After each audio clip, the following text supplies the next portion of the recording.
Welcome to the next episode of HR Mavericks. I'm Garrett Justice, your host, and today I'm joined by Angela Livingston, who's a senior HR business partner at CAES in Colorado. Angela, how are you doing today?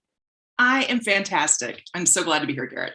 Well, we are super excited to have you on the show. And how's the beautiful weather in Colorado? I feel like Utah and Colorado, we're kind of like sister states, right? Yeah, for sure. It's dry. I'm looking at a cloudless blue sky.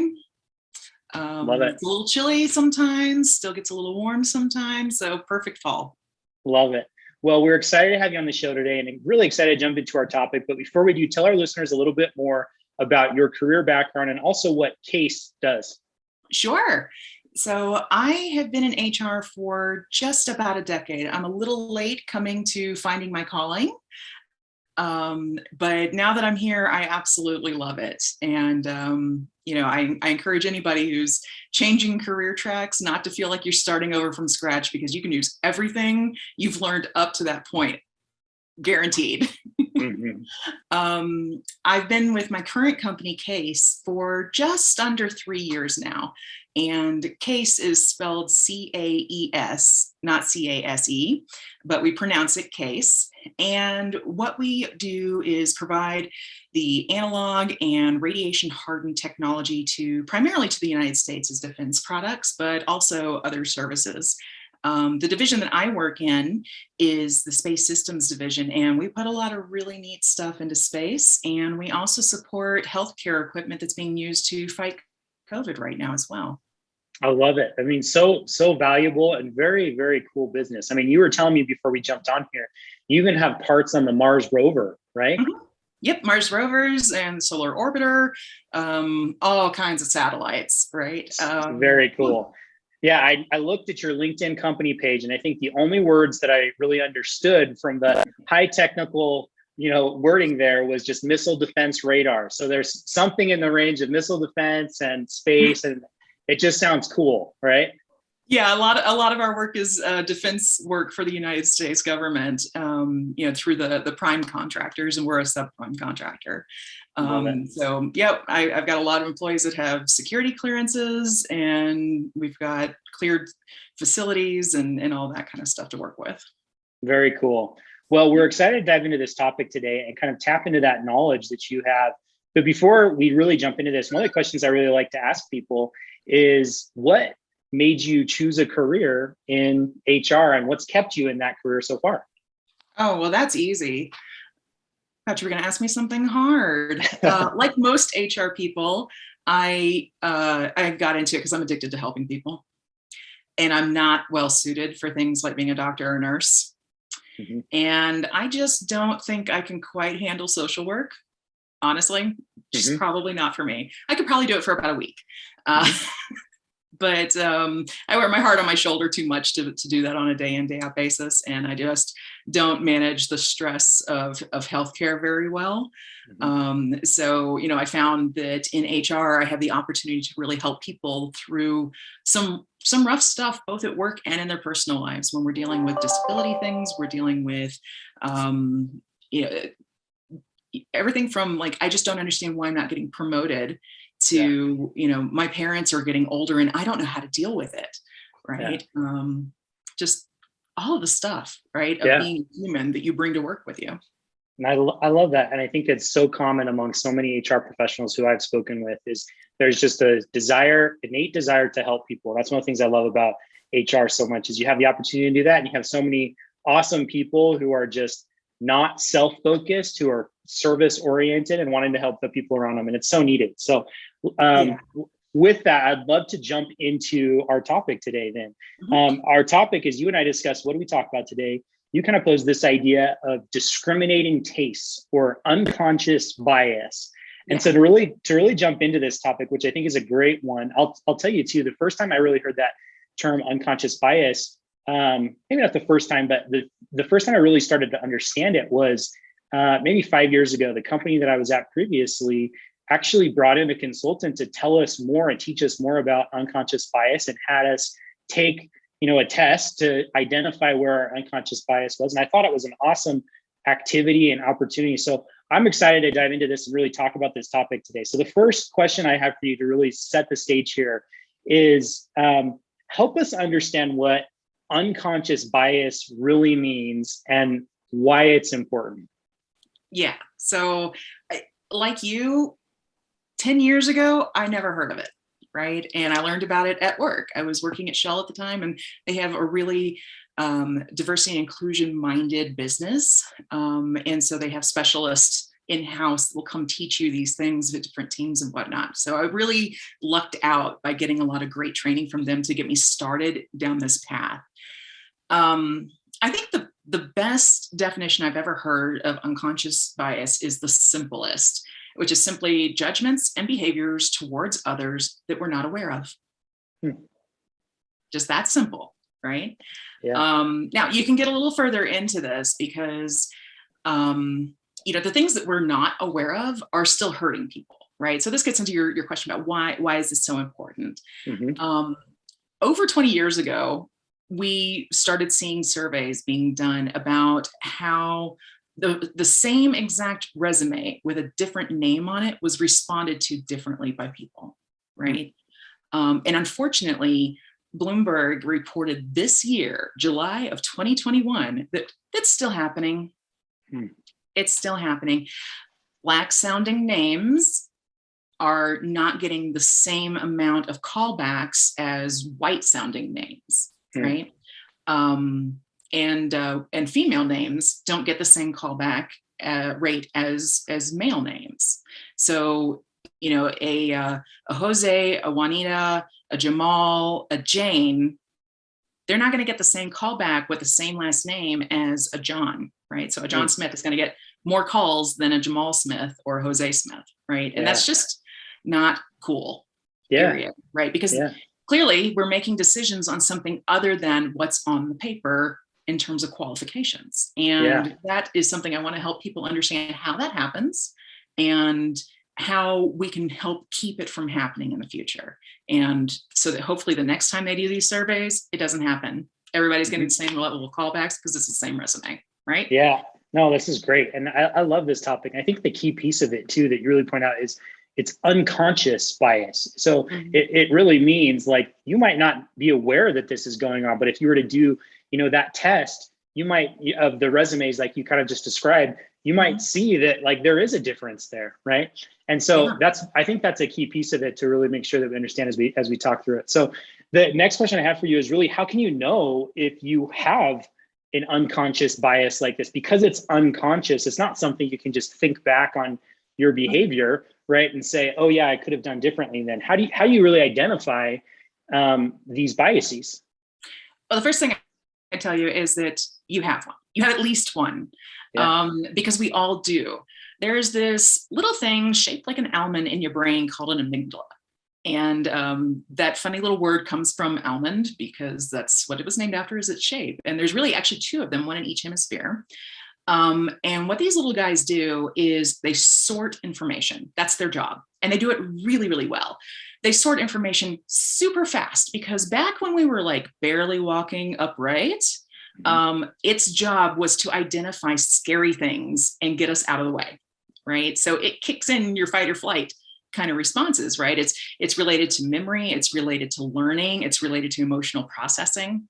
And what it does is it takes an input and it sorts it into a bucket, right? So maybe there's a bucket, it identifies tree and it puts it in a bucket of benign, not going to cause me problems. And then there's another image that comes to it that says saber-toothed tiger. And you go, oh my, because you don't really want human beings standing around thinking about, wow, those are really big, right? Before taking action. And instead your amygdala dumps it straight in the threat bucket and it kicks in all those instincts that say, run. So the problem now is that we've not necessarily outgrown our amygdalas, but we've let them get a hold of some things we probably shouldn't, right? Because we need it to sort all the information, and it is doing it on an unconscious basis, because if we couldn't handle it as Neanderthals, that the kind of information inputs we receive now, there's no way we can handle it on a conscious basis, right? So the trick will be letting the amygdala do its job, but knowing what it's doing and how you can go, okay, I have that piece of information. Do I want to use it that way? Yeah, I love it. I think that's such a great example that you share too, because it really helps you understand where this is happening in the brain and why it's happening. So the next question I have for you, just to kind of build on that, if we all have unconscious bias, does that mean that I'm racist and I'm sexist and like should I think that about myself because I have an unconscious bias? Right. And I'm so glad you asked this, because this is the most common question I get when people are brave enough to ask. Mm-hmm. Right. And it was the first question I had when I learned about this. And, everybody who learns about it, that they're like, oh my gosh, does that mean I'm a horrible person? No, it means you're an absolutely biologically normal person, right? Like I said, the amygdala is doing its job, and it's doing it well, right? So we should have these biases. It's just a question of whether we take actions and those actions become preferences, right? And because it's unconscious, we are going to have to find out what exact kinds of biases we have, and then take steps to keep those preferences from becoming actions where they're showing up as themes, right? And from my understanding, the best way to figure out what your biases are is to go to the Harvard EDU website, and we're going to drop that link for you, and start taking some implicit tests. These are not hard, complicated tests. They don't take very long either. But what is difficult about them is that at the end, it's going to tell you, this is your bias, right? And that's hard to absorb. So I don't recommend doing this at work. I don't recommend doing it around other people, because you need to do some self-reflection, and that's usually better done in private, right? Yeah. And the other thing is that you need to take the same test a few times, because the way you're feeling when you go into the test, the things you're thinking about before and during the test, they all impact how quickly you can sort things and how well you sort the things. And that's what they're really doing, is they're pressing your amygdala to do that sorting and do it fast, right? Yeah. So learning what kind of biases you tend to have then tells you what sort of mitigation tactics you can take, right? Yeah, I love it. I think that's such a great tip. And we will, like Angela said, we'll drop the link for where you can find that free test in the show notes. So if you're interested in going to take that, you can find that link there. But that is the test that I took a couple of years ago. And I think it's very impactful. It can be very helpful to just be self-aware and to identify. So it's important, like you said, to know that, it doesn't mean that you are racist or you're sexist or whatever if you have this unconscious bias, but it's also important to identify where you naturally have some of these biases, and so that you can be aware of those when making decisions where that bias could come into play. Is that right? It is exactly, because so an example I'll give you is, if you are managing a team of people, and let's say you've got 5 or 6 people underneath you, and you've got a new project you want to give. It's going to be high visibility, and it's one of those projects where if they knock it out of the park, that could be the ticket to the next promotion, right? We've all seen these projects go around, and there's always questions among the staff of, why did that person get it, right? So if I'm a manager and I've got something that high visibility, challenging kind of stuff going on, I'm going to pick the person I trust, that I know is going to run it to completion, that I know is going to do a good job, bring everybody in on it, and get us all good results that we all look good for, right? The question is, how do your employees earn your trust? Now, obviously, doing a good job earns your trust. But if all of your employees are trusted, who do you trust the most, right?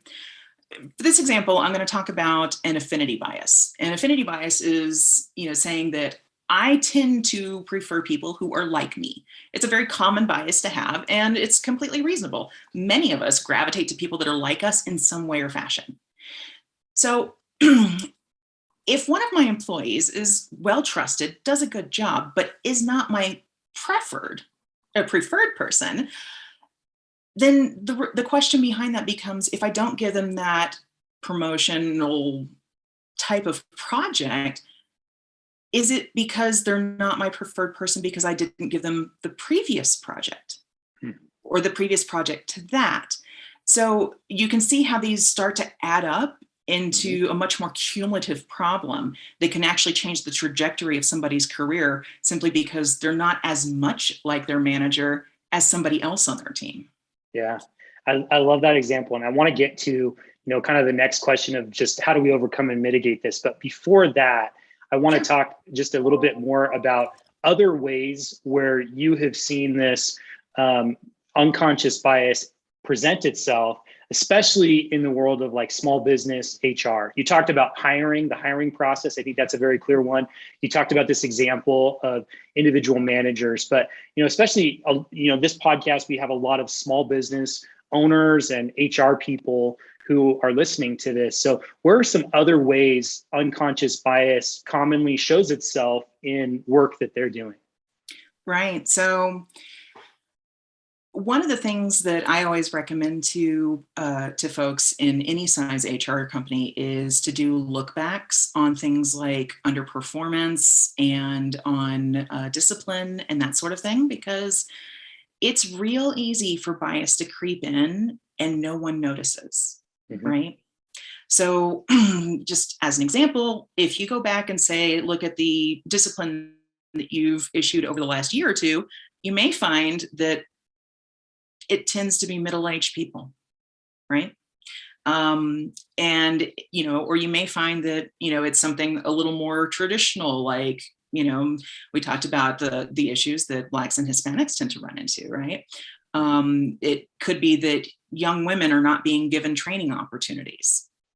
That's a very common one because people don't even necessarily realize it when sometimes they'll say it out loud and you can catch them on it, right? But they may not even realize that they're not considering young women because they think they have young children and thus wouldn't want the extra stress or the travel or whatever else might be involved in that, right? But they're not having that same conversation when it comes to young men, right? Or not so young men that have young families either, right? So this is where those unconscious biases start to turn into real problems that when you get a theme, you're looking at real discrimination, maybe racism, maybe sexism and so forth, that people aren't even able to identify. So that's where I usually tell people to start, is to look back and see if you've got themes you need to address, because odds are you probably do somewhere. I think that's an excellent activity. And I would definitely recommend everyone do that.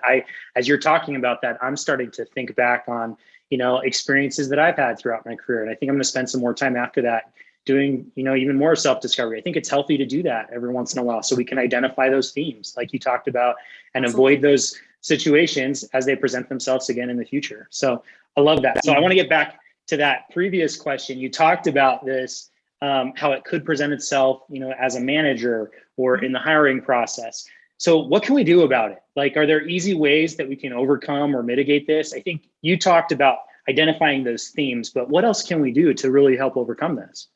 Certainly. So the hiring practice will have lots of opportunities. One of the first ones that comes to mind is what they call blind resumes, right? Now you can do this in-house, or if you partner with recruiters, you can ask them for help with this. But this would involve things like taking the names off or turning them into initials, issuing numbers instead, or some kind of code. And so that we don't run into the problem we started this conversation about, right?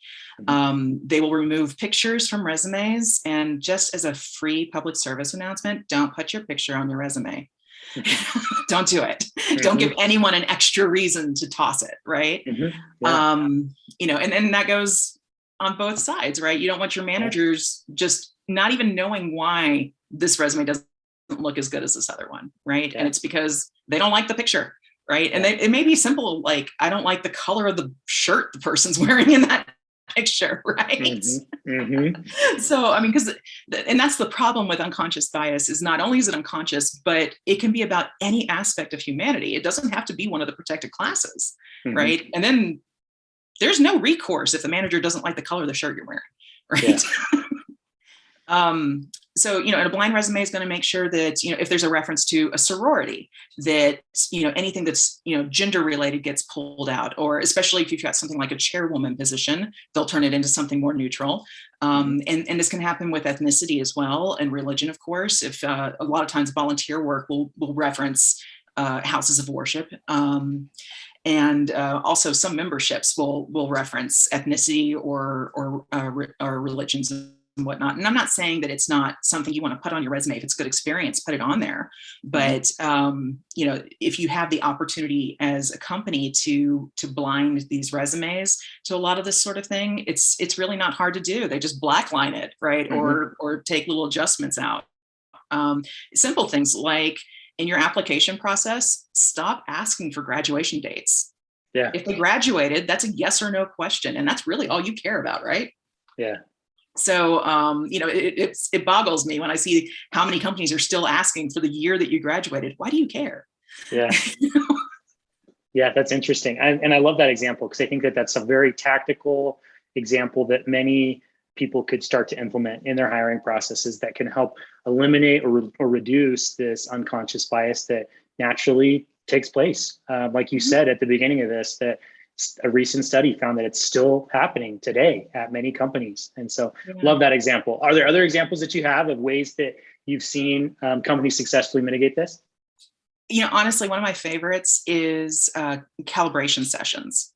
So this would happen if you have a formalized year-end review process, and I hope you do, that, after you get the managers to decide what rating they want to give Angela for the year and what rating they want to give Jimmy for the year, then you get all the managers for a department together and have them talk about why they gave the rating they gave.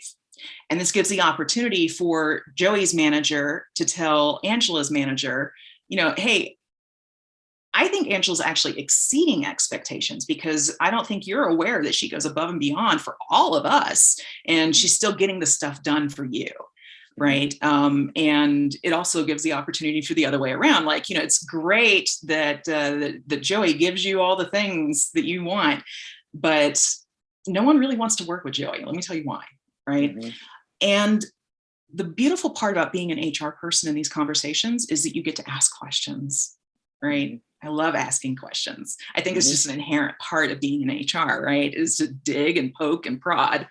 And you get to ask them questions like, do you think that's a performance issue, or do you think there's a cultural element to it?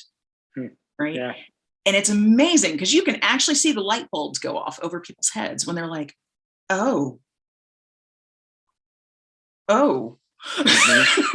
Yeah. Because some cultures have a reputation, shall we say, for being more aggressive. And some cultures have a reputation for being more introverted, right? And, do you really want to tell someone they're not performing well because you don't like that they don't speak up in meetings? Maybe that's a coaching thing, as opposed to something where you're just going to tell them you're not meeting the expectations, right? It could be a legitimate part of the job where you can't do this job if you're not willing to speak up in a meeting, right? So, I'm not saying that in all cases, right? Yeah. But I really enjoy doing those calibration sessions, because it gets you really deep in both understanding your employees as well as understanding how your managers are thinking as well. Yeah, I love that. Excellent example. So, Angela, it's just an awesome conversation. There's like stuff that I know I want to go do right now, and I'm sure there's everyone listening is the same way. Is there's stuff you want to go do, especially go take that survey. So again, we're going to drop that link to that survey, which will help you first identify your unconscious bias, where it is, and then, like Angela said, encourage you to take it again and again, different times of day, because your mood can kind of affect that, or other things that are affecting you can affect the results of that survey. And I think that this is an awesome topic that is applicable for everyone, especially those who work in HR. So thank you for taking the time to share your insights with us today. As we get ready to kind of wrap up here, there's a question I like to ask everyone, not related to the topic. It really relates to our mission at our company, Eddie, is to help local businesses build healthy, enduring companies. And so in your opinion, my question for you is, what's the key to building a healthy, enduring company today? Well, for me, everything in business boils down to respect, right? If you are respectful of others, and those others may be your employees, they may be your managers and leadership, they may be your customers, they may be the neighborhood your business sits in your community. If you're respectful of others, they will in turn respect you. And to me, that's the kind of legacy you really want to leave behind, because if you can't do it respectfully, I really question whether it's worth doing at all. Yeah. And when we talk about building an environment of belonging, right? So diversity, inclusion, equity, and belonging is a way we refer to a lot of this lately. If you really want that belonging, then we have to move people away from the golden rule and into the platinum rule. Are you familiar with it? Yeah, tell us about it. But yeah. Yeah. So for anyone in the audience that isn't aware, the golden rules, just as you learned in kindergarten, treat others like you want to be treated. But the platinum rule is treat others the way they wish to be treated. Yeah. And that gives people that sense of welcoming and belonging, and really is going to create the kind of environment that allows you to be successful, because when people are welcomed in, they produce better because they want to be there and they want to see the mission succeed, as opposed to just clocking in and then clocking out and getting a paycheck. Yeah, I love it. Excellent advice. Respect and treat people how they want to be treated. So love it. Last question I had for you is, what's the best way for our listeners to get in contact with you if they have follow-up questions or they want to talk more about this topic with you? Absolutely. The easiest way to find me is on the HR Mavericks membership pages. So I think you can drop that link for them. And that, of course, has my email address. And it also has my LinkedIn profile. And those are both good ways to get a hold of me. Perfect. Well, we will for sure drop that link in. And just in case you're not aware, if you haven't yet checked out the HR Mavericks community, we'd love to have you join. Free community. And I know Angela's been a big part of that. We've loved all of the content she's helped create for the HR Encyclopedia and the posts and everything else. So thank you again for taking the time today to share your insights with us and in the community. And we hope you have a great rest of the day. Excellent. Thank you so much. I'm having a real blast doing this democratization of HR information. Good. Well, let's go get it together. All right. All right. Thanks. I'll see you next time.